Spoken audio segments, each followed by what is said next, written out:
충북 생명인숲에 숲환경교육센터라고 하는 곳이 있고요. 그곳의 교육국장을 맡고 있는 곽혜경이라고 합니다. 안녕하세요. 네. 앞서서 이재훈 교수님하고 우리 유영조 대표님께서 너무 좋은 말씀을 많이 해주셔서 제가 이 사례가 과연 적절할까라고 하는 생각이 막 들으면서 막 들었는데, 우선 저는 충북 생명인숲에서 그리고 숲환경교육센터에서 이제 숲환경교육이라고 산림교육이라고 하는 부분을 지속적으로 해왔는데, 어떻게 지내 왔었는지에 대한 이야기를 드리면서 제가 겪었었던 이야기, 고민했었던 이야기, 이런 얘기를 드려볼까 합니다. 혹시 서툴지만, 부족하지만 너그럽게 이해해 주시고 들어주시면 좋을 것 같습니다. 충북 생명인숲은 1998년도 10월 달에 창립을 했고요. 그리고 숲환경교육센터라고 하는 부설기관이 있었는데, 부설은 2007년도에 약 10년이 지나고 나서 창립이 되었습니다. 네, 저희는 숲가꾸기 운동을 먼저 시작으로 해서 진행을 했고, 이와 관련해서 숲가꾸기 현장 체험 교육이라고 하는 부분을 같이 이제 2001년부터 시작을 하게 되었습니다. 그러면서 이제 학교숲 운동을 같이 했고, 그 안에서 학교숲 체험 교육을 같이 했었고, 더불어서 숲과 물에 관련된 이야기나 이제 마을숲 복원 사업, 그리고 목재 체험 교실, 이런 부분을 같이 했었고요. 창립과 동시에 저희는 2001년도부터 숲해설과 양성 과정을 진행을 해왔습니다. 그리고 나서 산림청에서 이제 인증이라고 하는 과정이 생기면서 2008년도에 숲환경교육센터에서 지정기관으로, 인증기관으로 해서 숲해설가를 계속적으로 양성을 해왔는데요. 네, 처음에는 숲가꾸기 운동에서 시작을 했지만 그 10년 동안에 저희는 다양한 숲 운동을 진행을 해왔습니다. 그 내용을 간단하게 정리를 해보았습니다. 숲가꾸기 정책 운동은 저희가 계속적으로 진행해 오는 활동으로 지금도 진행을 해오고 있고요. 매년 나무 심는 거는 물론이고, 이제 도시공원 속에서 복원을 해야 되는 곳에 흙 덮어주기 행사부터 시작해서 지금은 다양한 사회 활동들을 진행을 해오고 있고요. 숲 문화 활동으로 두 번째 진행되는 거는 숲체험 교육 활동, 그리고 2003년도에 시작된 숲과 물 교육은 숲길 여행, 대청호, 둘레길 탐방, 이런 식으로 저희가 확장을 해서 진행을 해오고 있고요. 2007년도에 시작됐던 목재 체험 교실은 지금 현재는 다음에 이야기 드리겠지만 목재교육 전문가를 양성을 하면서 같이 더불어서 확장해서 진행을 해오고 있습니다. 그리고 2001년도에 시작된 숲해설과 양령도 지금 매년 진행을 해오고 있고, 그와 더불어서 그 안에서 양성된 우리 숲해설가 선생님들과 같이 숲교육을 진행을 해오고 있고요. 학교숲 운동도 꾸준히 진행을 해오고 있습니다.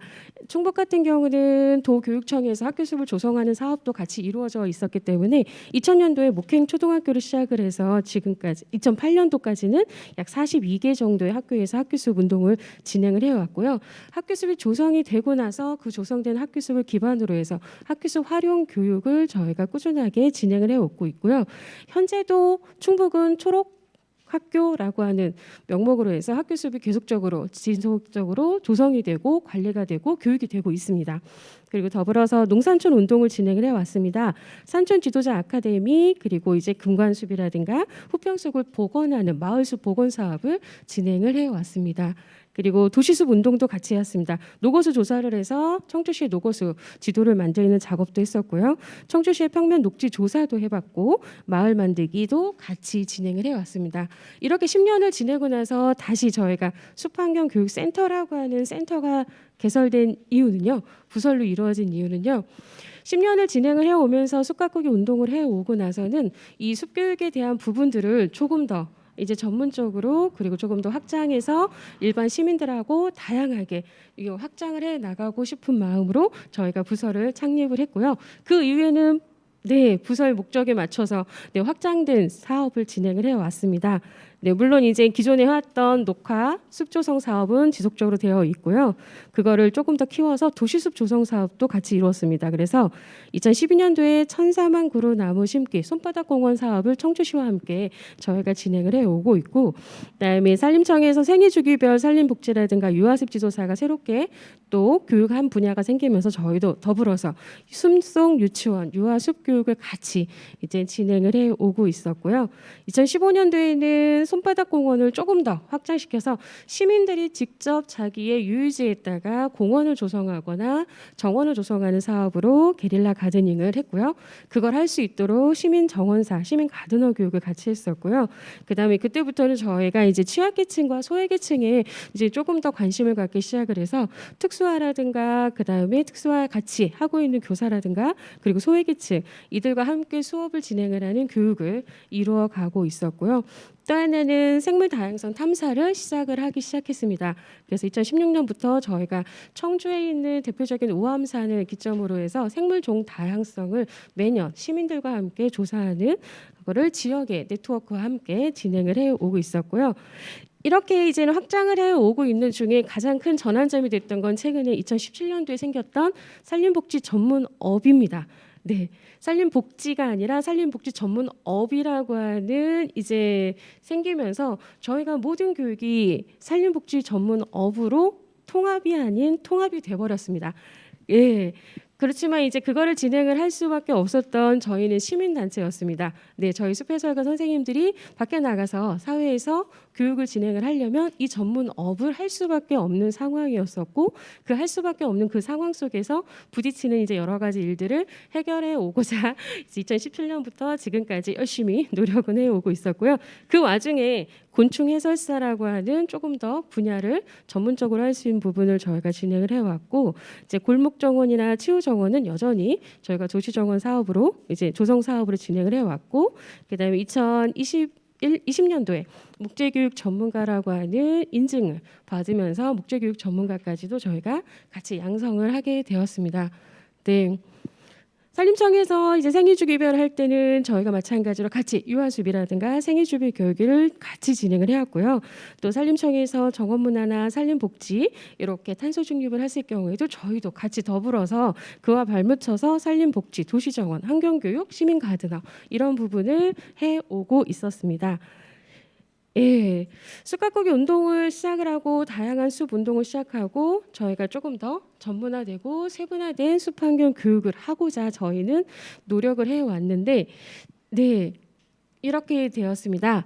숲 환경 분야 시민 전문가를 저희가 양성을 해서 예, 지금도 꾸준하게 진행을 해오고 있고요. 또 하나의 파트는 숲나무 학교라는 테마를 가지고 생태 감수성이나 목재 감수성 여기에 이제 탄소 중립 네, 이건 단어를 조합한 거긴 하지만 네, 학교 찾아가는 학교숲 교육, 찾아가는 목재 교육 그리고 그 안에서 학교숲을 관리할 때 들어가는 나무병원이나 나무의사 프로젝트로 해서 학교숲을 관리하는 지킴이 활동을 했고요. 학교숲 안에 있는 생물종 다양성을 확인하는 프로젝트라든가 네, 이거를 진로와 같이 아이들 청소년과 함께 할 수 있는 그런 부분, 교사 연수 이런 부분을 같이 묶어서 저희가 교육을 진행을 해왔고요. 또 한 가지는 숲과 환경학교라고 하는 부분으로 생물종에 대한 관심을 저희가 2015년 정도부터 갖기 시작을 하면서 아이들과 산에 들어가서 생물종 탐사, 도시숲 생물종 프로젝트, 뭐 지역 생태계 모니터링 이때부터 이제 저희가 조금 더 세분화된 가로수 조사와 보호수 조사를 같이 함께 시작을 해왔고요. 또 하나는 숲속 생물에 대한 생태 복원에 대한 부분도 같이 관심을 갖게 돼서 사라져가고 있는 동물들, 곤충들, 식물들 이 부분에 있어서도 어떻게 이 부분을 조금 더 더디게 사라지게 할 수 있을까라고 하는 그런 부분들을 같이 고민하면서 프로그램을 만들어 보았습니다. 그리고 숲 가치 학교라고 하는 부분은 이제 사회 취약계층과 유아들 그리고 장애아들 이렇게 숲으로 가는 부분에 있어서 제약이 되는 그런 부분들 어떻게 보면 산림복지 서비스에 취약이 될 수 있는 부분들에 있는 대상을 가지고 저희가 교육을 진행하는 부분이 있었고요. 또 그림책 숲 인성학교나 또 나무야 놀자 그리고 중년이 되면서부터는 이제 실제로 양성 과정에 들어와서 자격증을 취득하고 일자리로 가시는 분들도 있지만 그렇지 않고 이제 자원봉사 활동으로 같이 함께 하시는 분들을 위해서 중년 일자리 사회공헌 사업도 같이 이 안에서 진행되고요. 마지막으로는 숲 동네학교라고 해서 우리 가까이에 있는 이제 마을과 동네에 있는 숲에 대한 이야기들을 같이 해보는 시간을 갖는데 대부분은 내 가까이 있으려면 커다란 숲이 아니라 작은 숲. 네, 그래서 정원 분야가 조금 더 많고 공원 분야가 조금 더 많습니다. 그래서 게릴라 가드닝, 골목 정원, 그리고 도시 정원이나 마을 정원을 조성하고 그다음에 도시 재생 사업 사업의 일원으로 저희가 정원 분야를 같이 해서 함께 프로젝트를 하는 경우도 있고요. 그다음에 아이들과 함께하는 꼬마 가드너나 이제 마을 어르신들과 함께하는 시니어 가드너라든가, 그리고 같이 함께 숲길을 걸으면서 이제 환경정화 활동을 하는 부분이라든가, 우리 동네에 뭐가 있는지를 같이 살펴보고 있는 그런 다 같이 놀자 동네 한 바퀴, 이런 식의 이제 프로그램들을 저희가 진행해 왔습니다. 네. 이 부분은 저희가 20년 동안 진행하였던 충북 생명의 숲에서의 활동입니다.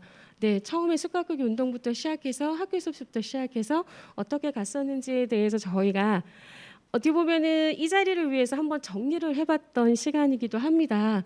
왜냐하면은 저희도 생태 숲환경 교육의 전환의 시기가 있어야 된다라고 하는 걸 분명히 느끼고 있기 때문에 저희가 그동안 어떻게 지내어 왔었는지 그 발자취를 한 번쯤은 꼼꼼하게 정리해 볼 필요가 있겠다라는 생각을 들었고, 또 하나는 이거를 알아야지만 저희도 전환을 할 수 있는 기틀을 마련할 수 있을 거라는 생각이 들어서 전환을 해봤던 거고요. 네.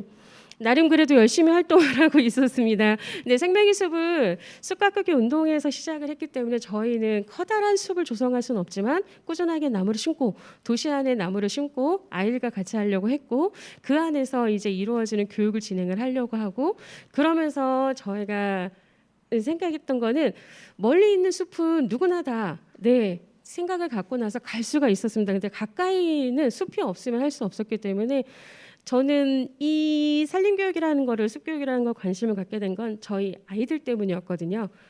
저는 어릴 때 동네 숲에서 지냈고 산에서 늘상 놀았고 했는데 우리 아이는 숲이 없었습니다. 그래서 내가 우리 아이들하고 할 수 있는 방법이 뭐가 있을까라는 생각을 하면서 뒤늦게 이제 숲교육을 다시 한번 생각해보고 내가 알아야지 우리 아이한테 알려줄 수 있겠다는 생각이 들어서 시작을 했었던 부분이긴 하거든요.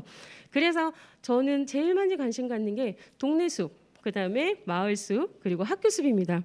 우리 아이들 일상에서 이 숲이 있어야지만 그 일상이 된 숲에서 아이들은 놀고 스스로 느끼고 스스로 배워가는 게 있을 거고, 내가 굳이 가르쳐주지 않아도 그 안에서 충분히 아이들은 익힐 수 있을 거라는 생각이 들어서 저희가 관심 갖는 거는 그쪽인데, 다행히도 생명의 숲에서는 그거를 하고 있습니다. 그래서 저는 기쁘게 같이 활동을 하고 있고요. 숲환경 교육을 함에 있어서 저는 나름대로 한계도 있었고 고민도 많았습니다. 네, 누가 숲을 전하고 이야기할 수 있을까라고 하는 고민이 있었고요. 숲을 찾아가지 못하는 이들에겐 어떻게 할까라는 고민도 했었고요. 숲이 사라진다면 어떡하지? 누가 숲을 만들지? 나는 숲을 만든 적이 없었는데. 숲을 전하기만 해야 할까? 아니면 숲에 대해 무엇을 어떻게 이야기할까라고 하는 고민들을 계속하면서 저희가 활동하는 선생님들과 이 고민을 해결하기 위해서 많은 이야기를 나누지만 늘 해결이 명확하게 나오지는 않습니다. 그래도 프로그램을 짜거나 교육의 어떤 걸 잡을 때는 누가 어디에서 누구와 무엇을 어떻게 나눌까라고 하는 고민을 하고 있습니다. 그래서 앞서서 이야기해 주셨던 우리 이재영 교수님하고 유영철 대표님께서 해주셨던 말에 너무나도 공감이 가고 있습니다. 제가 이 일을 시작을 하고 이 단체에 와서 이런 교육을 하면서 느꼈던 거는 현장에서 숲해설을 진행을 하는 산림교육을 진행하시는 분들이 있지만 이런 분들이 할 수 있게끔 전체적으로 기획을 하고 이 전체의 산림교육을 경영할 수 있는 그것이 분명히 필요한데 그 어디서도 그거를 배울 수 없다는 게 너무나도 안타까웠습니다. 그래서 이재용 교수님께서 임학과에서 그걸 해주고 산림교육에 관련된 이제 시스템이 마련되면 너무 좋겠다라고 하신 말씀이 절실하게 와닿았습니다. 그러면 누군가는 그걸 기획하는 걸 배울 거고 경영하는 걸 배울 거고 그걸 현장에 적용을 해서 우리 산림교육 전문가들이 이 숲환경교육이라고 하는 산림교육이라고 하는 걸 현장에서 올바르게 할 수 있도록 울타리를 마련해 주지 않을까라고 하는 생각이 들었고요. 또 하나는 우리 유영주 대표님께서 말씀해 주셨던 스며드는 숲 좋았습니다. 저는 그래서 우리 아이들 일상에서 하는 숲이 저는 너무 좋다라고 생각해서 그런 숲이 많이 늘어나서 산림청에서 그런 숲을 많이 조성해 주셨으면 하는 바람이 있습니다. 제가 제도권 안에서 겪었었던 이야기는 가장 큰 거는 산림복지 전문업입니다. 산림교육이 이제는 교육으로 아이들하고 다가가거나 일반인들하고 다가가는 게 아니라 일적으로, 업적으로, 상업적으로 다가가다 보니까 많은 제약들이 있었고 이게 제대로 된 교육이라고 한다기보다는 일을 해야 되는 부분으로 접근이 되는 거더라고요. 그래서 저는 이 제도권 속에 상업화는 산림복지 전문업이 상업화를 만들어서 모든 거를 누구한테 얼마만큼의 인원한테 교육을 했냐, 어디서 했냐, 어떤 걸 했냐, 이게 모든 평가화가 된다는 게 너무나도 안타까운 현실인 것 같습니다. 그리고 또 하나는 이렇게 되다 보니까 체험형 위주로 간다는 거죠. 산에 하루에도 몇백 명씩 가서 체험 수업을 합니다. 네, 그들이 다녀가고 있는 그 숲은 어떻게 될까요? 네, 숲은 계속 망가져갑니다. 하지만 나는 그 안에서 숲을 지켜야 된다라는 교육을 받고 있습니다.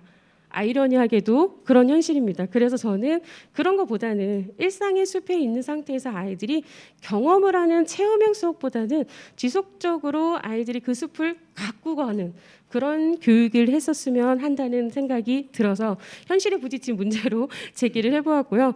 또 하나는 이해관계자 간의 산림교육의 온도 차이입니다.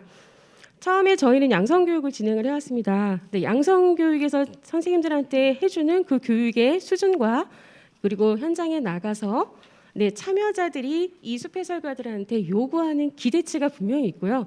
또 하나는 산림복지 전문업과 지자체에서 이제 교육 사업을 주면서 그들이 요구하는 또 수준이 있습니다. 네. 그 상태에서 산림교육 전문가, 이 교육을 하는 이 사람이 갖고 있는 역량의 수준도 있습니다. 너무나도 이게 편차가 크다 보니까 현장에서 그 부분에 있어서 여러 가지 문제점이 생기고 있습니다. 그래서 이 부분을 조금 더 저는 어떻게 하면 맞출 수 있을까라고 하는 부분으로 지속적으로 저희 선생님들에게 역량 강화 교육에 대한 부분을 언급을 하지만 그걸로는 한계가 있습니다. 그래서 산림청에서 어느 정도의 표준 수준치를 마련해서 양성을 하고 이제 내보내서 이제 교육을 할 수 있게 하고 그걸 조금 더 역량 강화할 수 있도록 후속 교육이 있으면 너무 좋을 거라는 생각을 하게 되었고요. 또 하나는 교육 형태에 따른 어려움이 있습니다.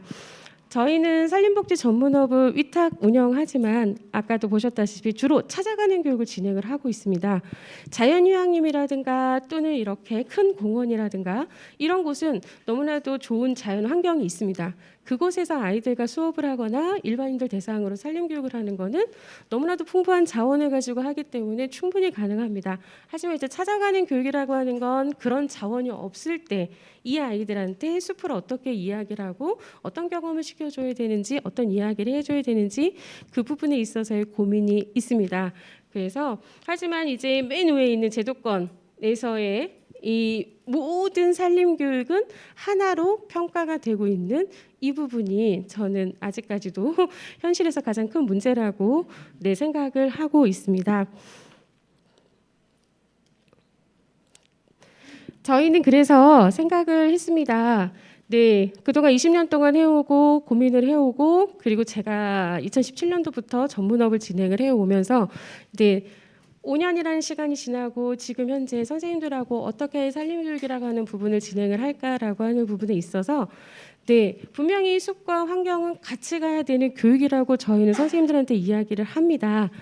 단지 숲에 가서 생태 감수성을 느끼고 체험을 해주고 이 숲이 아름답고 이 숲이 어떻고 이런 부분에 대해서 이야기해 주는 건 물론 좋지만 지금 우리가 처해 있는 기후 위기에 대한 부분으로 환경 부분이 정말 같이 이루어지는 숲 환경 교육이 같이 가야 된다라고 하는 부분은 있지만 실제로 그 부분을 숲 해설가들한테 교육을 하지는 않습니다. 그래서 저는 숲 해설가한테도 환경 교육을 같이 교육을 시켜 주었으면 하는 부분이 있습니다.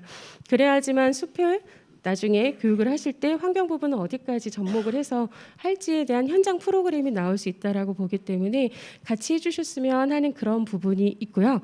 저희는 또 아까 말씀하신 것처럼 독립을 하고 싶습니다. 자립을 하고 싶습니다. 제도권 안에 있는 그런 산림교육 말고 저희 나름대로의 숲교육과 나름대로의 산림교육을 하고자 자립을 하고 싶은 욕심이 있고 그걸 위해서 프로그램에 대한 부분을 조금 더 질적으로 향상시켜서 함께 노력을 해보려고 구상을 하고 있습니다. 그리고 세 번째는 저 체험형으로 들어가는 네, 아까 말씀드린 것처럼 많은 숲에 가서 오늘의 숲 체험 교육을 하고 유아숲에 가서 숲 체험을 하고 자연휴양림에 가서 숲 체험 교육을 합니다. 하지만 그들이 다녀간 그 발길에 따라서 네, 등산로는 다밥이라고 하는 곳이 생기고 뿌리는 다 늘어나게 되고 네, 이런 부분에 있어서 환경 훼손이 없자면 계속적으로 일어나고 있기 때문에 네, 체험을 되는 부분보다는 실천적으로 기여할 수 있는 숲 체험 교육이 되었으면 좋겠습니다. 네. 내가 가서 숲 체험 교육을 해서 뭐 도토리를 확인하거나 무엇을 확인하거나 재미있는 생태놀이를 하거나 물론 좋습니다. 하지만 그거 한 만큼 나도 다시 숲에 기여를 해서 무언가는 해주고 그런 다음에 그 완성되는 프로그램으로 되었으면 하는 바람이 있어서 저희는 그렇게 프로그램을 앞으로 구성하고자 합니다. 그리고 물론 생애주기별 환경교육 이런 부분은 다 진행을 하려고 하는데 제일 마지막에 산림교육에 있어서 격차 감소를 위해서 양성과정 내에서 저희는 환경 교육 철학 전문을 강화하고자 합니다. 아까 대표님 말씀해 주신 것처럼 저희 산림교육에 있어서는 교육 프로그램에 대한 부분은 하고 있지만 교육 철학에 대한 부분은 양성과정 내에 강의 내용이 없습니다. 근데 저희가 현장에서 산림교육 전문가가 산림교육을 진행을 하는 데 있어서는 내 나름대로 산림교육과 저 본인의 어떤 역할을 해야 되고 어떤 철학을 갖고 어떤 주관을 갖고 이 자리에서 내가 어떤 말을 해야 될지가 굉장히 중요하다고 생각하는데 그 부분에 있어서는 양성과정에서는 교육 커리큘럼이 없습니다. 그래서 분명한 이 부분에 대한 것과 더불어서 조금 더 접근을 하고 프로그램을 질적으로 향상시키기 위해서는 교수법에 대한 교육도 분명히 필요하다라고 봅니다. 그래서 프로그램 단순하게 짜는 부분이 아니라 이 교수법이라고 하는 부분 가치도 같이 하는 부분을 저는 추진을 해보려고 하고 있고요. 지금 현재 선생님들이 현장에서 부딪히는 가장 문제 중에 하나는 산림복지 전문업의 이제 평가 수준도 있지만 상업화된 것도 있지만 처우도 있습니다. 네, 산림교육 전문가라고 하는 숲해설가가 양성된 지 20년이 되었습니다. 네, 그 안에서 내 나름대로 역량이 높은 사람도 있고 아직 초반에 이제 신입으로 가는 숲해설가도 있습니다. 하지만 산림교육 전문가로 나가서 전문업에 들어갔을 경우에는 모두 동일합니다. 네. 내가 갓 신생했던 산림교육 전문가나 아니면 내 20년을 경험해왔던 산림교육 전문가나 똑같습니다.